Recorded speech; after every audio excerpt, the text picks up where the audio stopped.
कोणीतरी म्हटले आहे की सत्य हे आहे की जर आपण अधिकारांच्या अधीन राहण्यास शिकलो नाही तर आपण कधीही देवाच्या अधीन व्हायला शिकणार नाही. काय आम्ही अधिकारांच्या अधीन आहोत? उपासना उपासना उपासना उपासना प्रभुजी करो उपासना प्रभुजी करो उपासना उपासना उपासना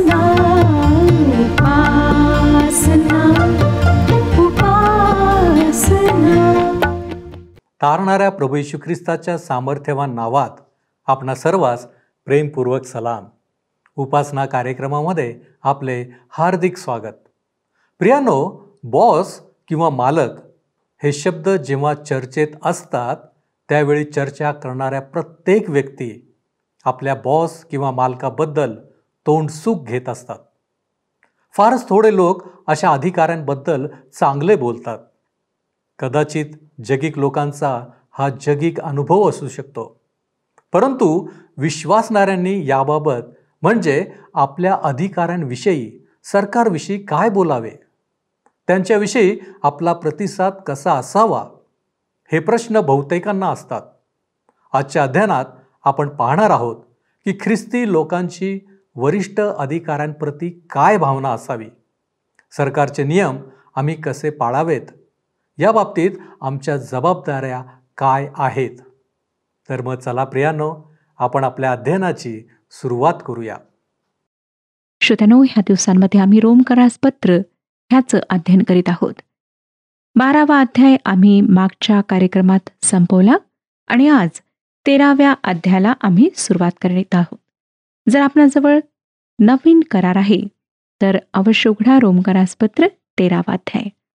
ह्यामध्ये सरकारशी, सरकारी अधिकाऱ्यांशी, शासनाशी आमचा कशा प्रकारे संबंध असायला हवा, शेजाऱ्यांशी आमचा संबंध कसा असायला हवा, त्याबद्दल सांगण्यात आले आहे. देवाच्या लोकांचे काय कर्तव्य आहे त्याविषयी आम्ही अधिक पाहणार आहोत. आम्ही पाहणार आहोत की देवाच्या लोकांचे नागरिकत्व स्वर्गाचे आहे, परंतु जोपर्यंत आम्ही ह्या जगात आहोत, ह्या पृथ्वीवर आहोत, तेव्हा आमचे नागरिकत्व ह्या जगातले आहे, ज्यामुळे आमची दोहोरी जबाबदारी आहे. जर दोहोंमध्ये विरोध असेल, तफावत असेल, तर आमची पहिली जबाबदारी आमच्या स्वर्गीय प्रभूची आहे. प्रभू येशू ख्रिस्ताने हे फार चांगल्या प्रकारे स्पष्ट केले की आमची मानवीय शासन अधिकाऱ्यांच्या बाबतीत सुद्धा जबाबदारी आहे. विरोधी पक्षातील त्याच्या शत्रूंनी त्याला विचारले होते की काय कैसरला कर देणे न्यायपूर्ण आहे किंवा नाही. त्याने त्यांना एक नाणे दाखविण्यास सांगितले. त्यांच्याजवळ जे होते त्याचाच उपयोग करून प्रभू येशू त्यांना शिकवू इच्छित होता.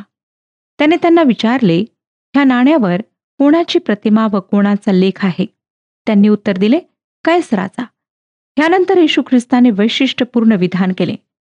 त्याने म्हटले की कैसराचे ते कैसराला द्या, देवाचे ते देवाला द्या. शासन, सरकार हे देवाकडून नियुक्त करण्यात आले आहे आणि त्याने त्यांना काही अधिकार दिलेले आहेत.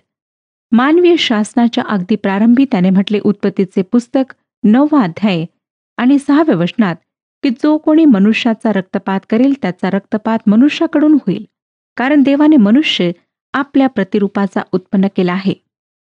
देव मानवाच्या जीवनाचा आदर करतो. त्याचे जीवन त्याच्या दृष्टीत मौल्यवान आहे. आम्हाला कुठल्याही मानवाचा प्राण घेण्याचा अधिकार नाही. जर आपण कोणाचा प्राण घेता तर आपणाला स्वतःचा प्राण गमवावा लागेल. आमचा आजचा समाज ह्या बाबतीत काही दुसरे समजतो. त्याने अपराध्यांना नायक बनवले आहे आणि प्रामाणिकांना खलनायक. आम्ही अशा काळात राहत आहोत श्रोत्यानो, ज्यात वाईटाला चांगले आणि चांगल्याला वाईट म्हटल्या जाते. तरी सुद्धा विश्वासणाऱ्यांचे सरकारच्या संबंधात सुद्धा काही कर्तव्य आहे. इतकेच नाही, परंतु पौलाने तरुण वक्त्याला अर्थात तिमथ्याला लिहिताना म्हटले, तिमथ्याला पहिले पत्र 2 अध्याय 1 ते 3 वचनात, तर सर्वात प्रथम हा बोध मी करीतो की सर्व माणसांसाठी विनंत्या, प्रार्थना, रदबदल्या व उपकार स्तुती करावी, राजाकरिता व सर्व वरिष्ठ अधिकाऱ्यांकरिता करावी, त्यासाठी की पूर्ण सुभक्तीने व गंभीरपणाने आपण शांतीचे व स्वस्थपणाचे असे आयुष्य क्रमण करावे. हे आपला तारणारा देव ह्याच्या दृष्टीने चांगले व स्वीकारावयास योग्य आहे. श्रोत्यानो, जे अधिकारी आहेत त्यांच्याकरिता आम्ही प्रार्थना करायला हवी. हे कार्य देवाच्या सेवकाचे किंवा सुवार्तिकाचेच नाही, तर प्रत्येक विश्वासणाऱ्याचे आहे. स्वर्गाचे नागरिक होण्याच्या नात्याने एका विश्वासी व्यक्तीच्या आध्यात्मिक जबाबदाऱ्या आहेत आणि पृथ्वीवर सरकारच्या शासनात असल्यामुळे आमच्या जगिक जबाबदाऱ्या सुद्धा आहेत. ही दोन्ही कार्ये वेगवेगळी आहेत. जर ह्या दोहोंना एकत्र करण्याचा आम्ही प्रयत्न करू तर मंडळी आणि राष्ट्र ह्यांना अलग करणे कठीण आहे. एकाशी पण सत्यनिष्ठ आम्हाला राहता येणार नाही. पौलाच्या काळातील यहुदी घमंडी रोमी शासनापुढे झुकण्यास तयार नव्हते. त्यांनी रोम शहरात गोंधळ माजवला, लोकांना चिथवले आणि परिणामस्वरूप क्लोदिसने एका प्रसंगी त्यांना हद्दपार केले. घमंडी पुरुषांनी पॅलेस्टाईनमध्ये रोमी सत्ता अधिकार धिक्कारला, जेणेकरून इस्रायल राष्ट्राचे शासन पुनर्स्थापित व्हावे. हे तेच लोक होते श्रोत्यानो, ज्यांनी येशू ख्रिस्ताला हा प्रश्न विचारून त्याला पकडण्याचा बेत केला की कैसराला कर देणे योग्य आहे किंवा नाही. पौलाच्या काळातील जे शासन होते ते फार भयंकर होते.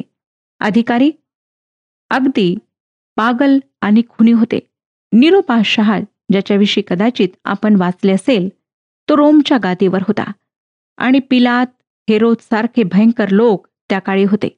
तरी सुद्धा तो म्हणतो की विश्वासणाऱ्यांनी जे अधिकारी आहेत त्यांच्या अधीनतेत राहून त्यांच्या आज्ञा पाळाव्यात. आता सरकारशी संबंध ह्याविषयी आम्ही पाहणार आहोत. 13वा अध्याय 1 वचन पहा काय सांगतं. प्रत्येक जणाने वरिष्ठ अधिकाऱ्यांच्या अधीन असावे, कारण देवापासून नाही असा अधिकार नाही. जे अधिकार आहेत ते देवाने नेमलेले आहेत. श्रोत्यानो, आम्हाला सरकारी अधिकाऱ्यांच्या अधीनतेमध्ये राहायचे ह्याचे एक साधे सोपे कारण म्हणजे त्यांना देवाने नियुक्त केले आहे. हे खरे आहे की ह्या जगाचे राज्य सैतानाचे आहे आणि सगळीकडे अन्याय आणि भ्रष्टाचार आहे. तरी सुद्धा परमेश्वराचे सर्व गोष्टींवर नियंत्रण आहे. इतिहासामध्ये वारंवार आम्हाला आढळते की कशा प्रकारे एका राज्याची वाढ झाली, भरभराट झाली, सगळीकडे त्याची कीर्ती पसरली आणि थोड्या काळानंतर त्याचा ऱ्हास झाला. नामोनिशान सुद्धा राहिले नाही. का? कारण भ्रष्टाचार, अन्याय, कायद्यांच्या उल्लंघनाचे प्रमाण वाढले. देवाने त्या शासनाचा अंत केला. श्रोत्यानो, अद्यापही देव राज्य करीत आहे, नियंत्रण ठेवीत आहे. ह्या पृथ्वीवर सुद्धा त्याची सत्ता आहे, त्याचे राज्य आहे.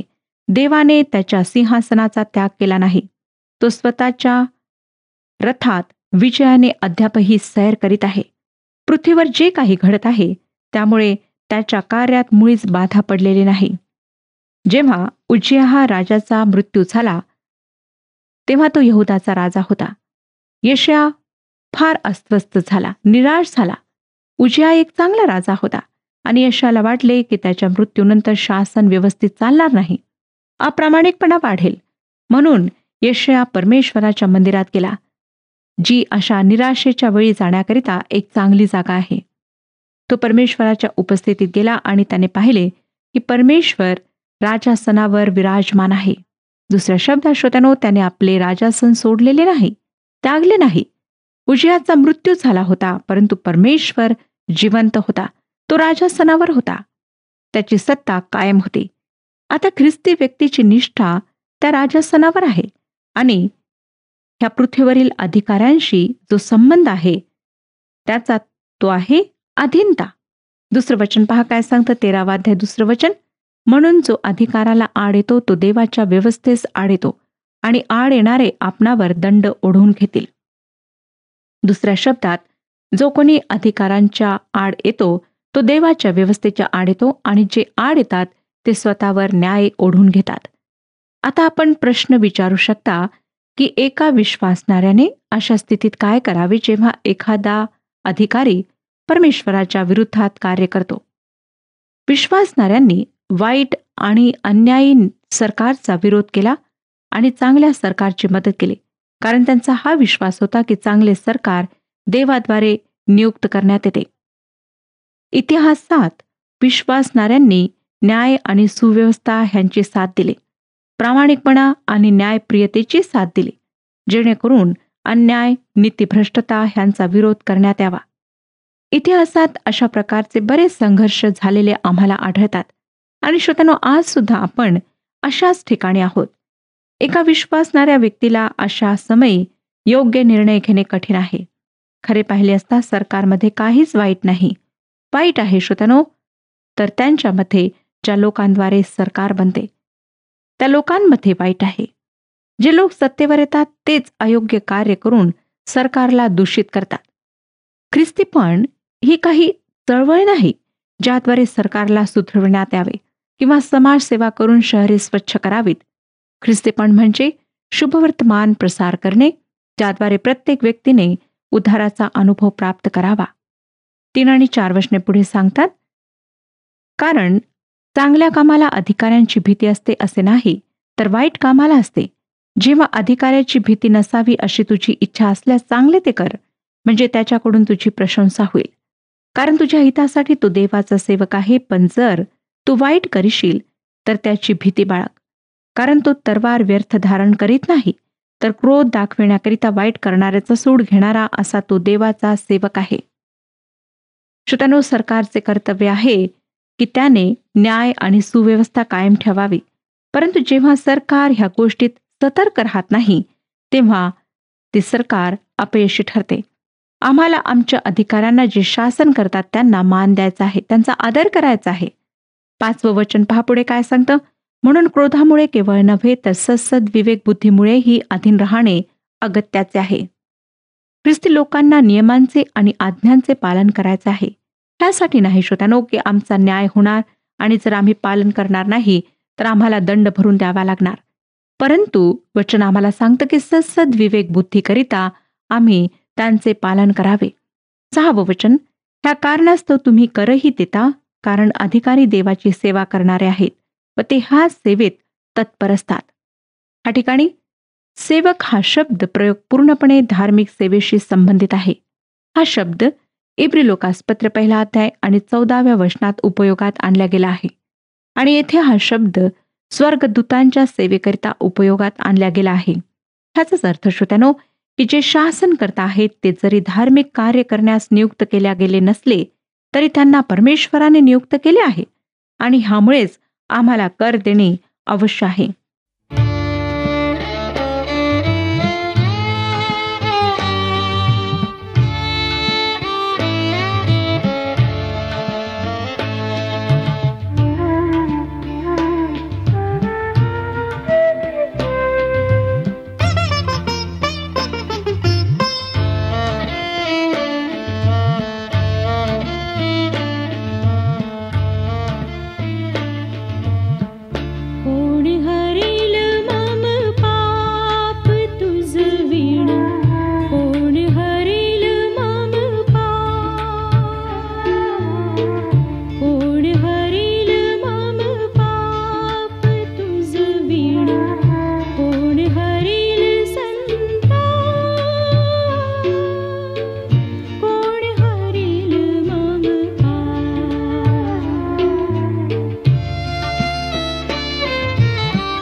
7वं वचन पहा.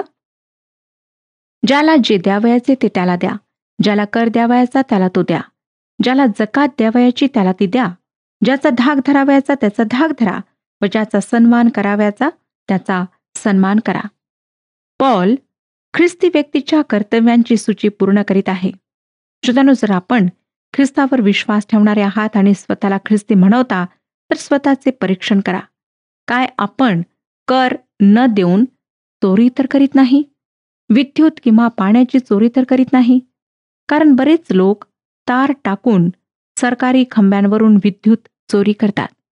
तुमचे विद्युतचे मीटर तर बंद नाही. कर चुकविला आहे काय? बरेचसे लोक खोट्या पावत्या देऊन कर वाचविण्याचा प्रयत्न करतात. 2 वही खाते ठेवतात. एक सरकारी अधिकाऱ्यांना दाखविण्याकरिता आणि दुसरे स्वतःकरिता. आणि अशा लोकांशी मी बरेचदा बोलणे केले आहे. मोठ्या गर्वाने ते सांगतात की आम्ही तर असं करतो आणि आम्हाला तर विद्युतचे बिल येतच नाही.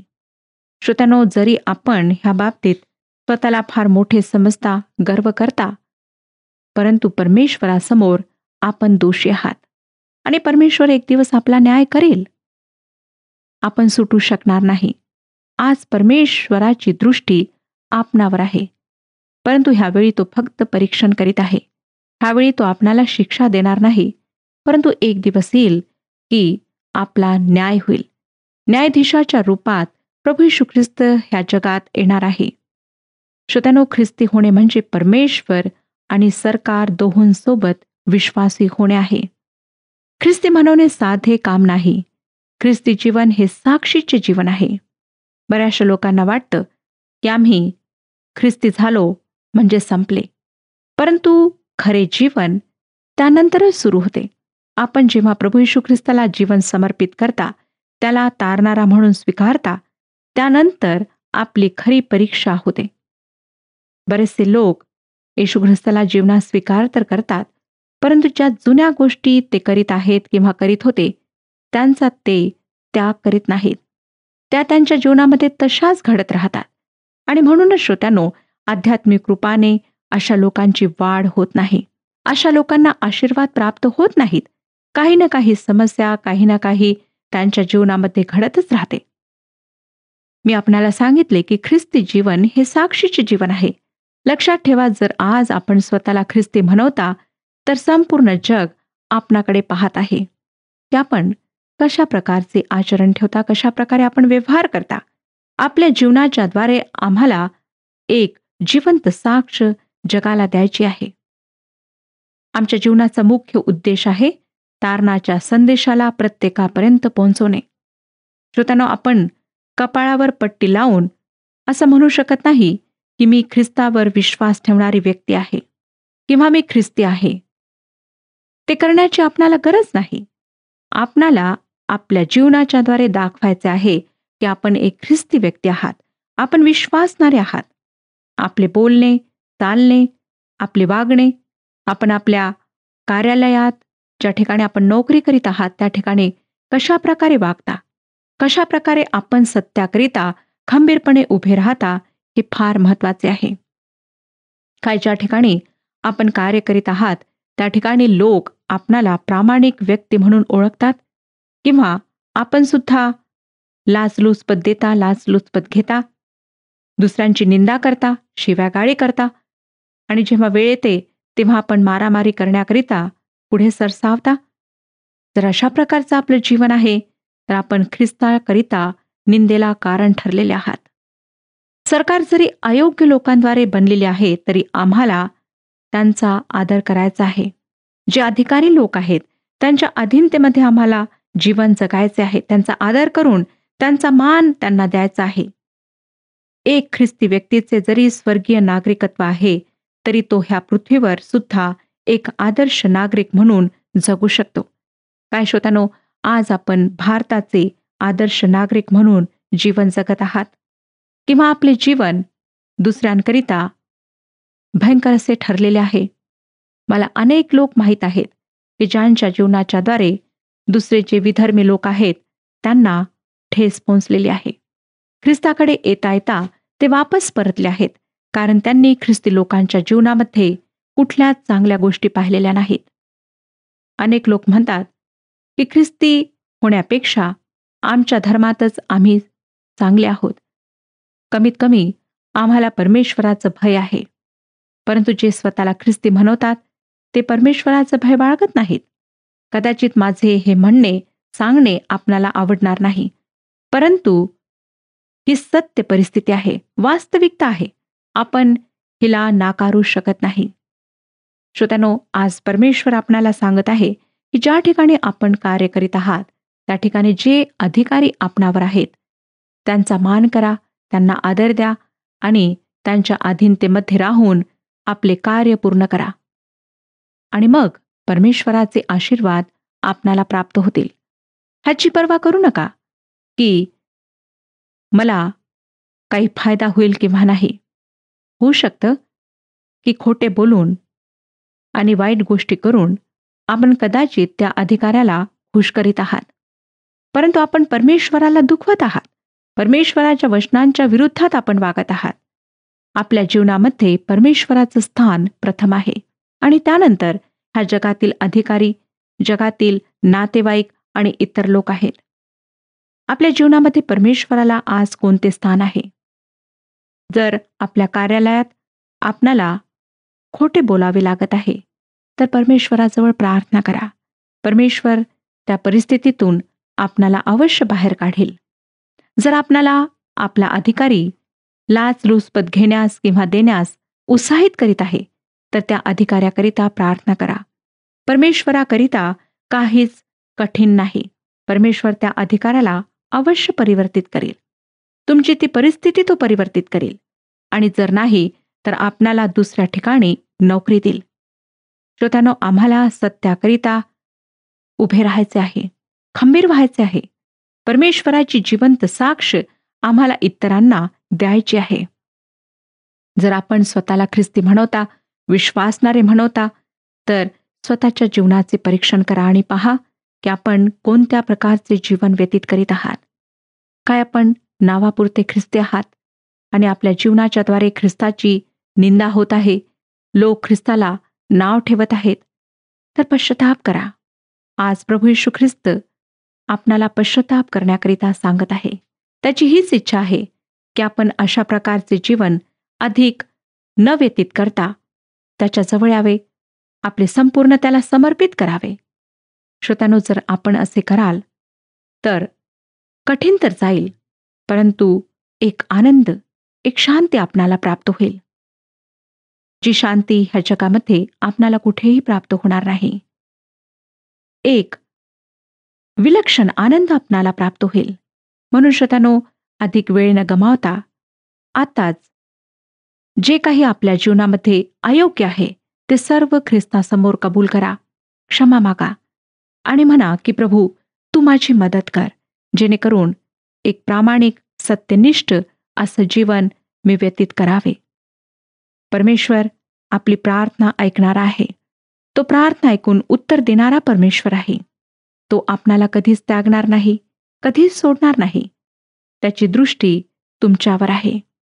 श्रोत्यानो, पुष्कळदा आम्हाला असं वाटतं की जर आम्ही खोटे बोलणार नाही, जर अधिकाऱ्यांची आज्ञा आम्ही पाळणार नाही तर आमची नोकरी जाईल आणि मग आम्ही काय खाऊ, कसे राहू, आमच्या लेकरांना कोण कपडे लत्ता देईल. ही सर्व काळजी परमेश्वराला आहे. म्हणून त्याच्यावर विसंबून आज सत्याने जीवन जगण्याचा प्रयत्न करा. परमेश्वर ह्या विषयात आपली मदत करो आणि आपणा सर्वांचे मार्गदर्शन करो. हा कार्यक्रम आपणास आवडला काय? आता आम्हाला एक मिस कॉल करा आणि आपण पुढील विजेता होऊ शकता.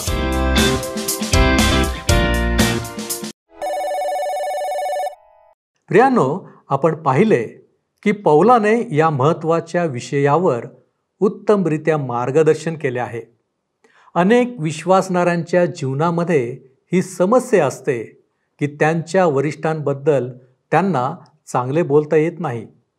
परंतु विश्वासणारा या नात्याने आमची इतरांसाठी उत्तम साक्ष असावी. आमची लबाडी अधिकाऱ्यांना आदर आणि सन्मान न दाखवणे, कर न भरणे या कृत्यांमधून आमची योग्य साक्ष जगासमोर येत नाही. आमचे ख्रिस्ती जीवन साक्षीचे जीवन आहे. आज आम्हाला विचार करता येईल का की आमची साक्ष जगापुढे काय आहे? काय आजच्या मार्गदर्शनाप्रमाणे कृती करण्यासाठी आपण तयार आहात? आपण प्रार्थना करू. सर्वसमर्थ आमच्यावरती दया आणि कृपा करणाऱ्या आमच्या महान प्रेमळ परमेश्वरा, पुन्हा एक वार आम्ही तुझ्या चरणांपाशी येत आहोत. होय प्रभूजी, आमचं जीवन हे तू निवडलेलं जीवन आहेस आणि म्हणूनच प्रभूजी या जीवनामध्ये आम्ही तुझ्या इच्छेनं वागावं ही तुझी इच्छा आहे. होय प्रभू परमेश्वर दे बाप्पा, आज जे मार्गदर्शन तू आज आमच्यासमोर ठेवलेलं आहेस प्रभूजी, आमची योग्य साक्ष जगासमोर असावी. आमची लबाडी नव्हे, आमची फसवणूक नव्हे, आम्ही इतरांबद्दल चुकीच्या गोष्टी बोलतो याबद्दल नव्हे, तर प्रभूजी योग्य गोष्टी करणारे म्हणून आणि तुझी लेकरं या नात्याने आमची साक्ष जगासमोर असावी. यासाठी प्रभूजी आम्ही स्वतःला तुझ्या पवित्र हातामध्ये सोपवित आहोत. आमच्यामधल्या सर्व चुकीच्या गोष्टी तू काढून टाक. आम्हाला योग्य बनव. आमचा अशक्तपण दूर कर. आम्हाला ठाऊक आहे तू आम्हाला सशक्त आणि बलवान करणारा देव आहेस आणि म्हणून तुझ्या नावाला धन्यवाद देत असताना या विनंत्या, या मागण्या येशू ख्रिस्त आमचा प्रभू याच्याद्वारे करतो म्हणून तू ऐक. आमेन. देवाचे राज्य व त्याचे नीतिमत्व मिळवण्यास झटा. प्रभू आपणास सहाय्य करो.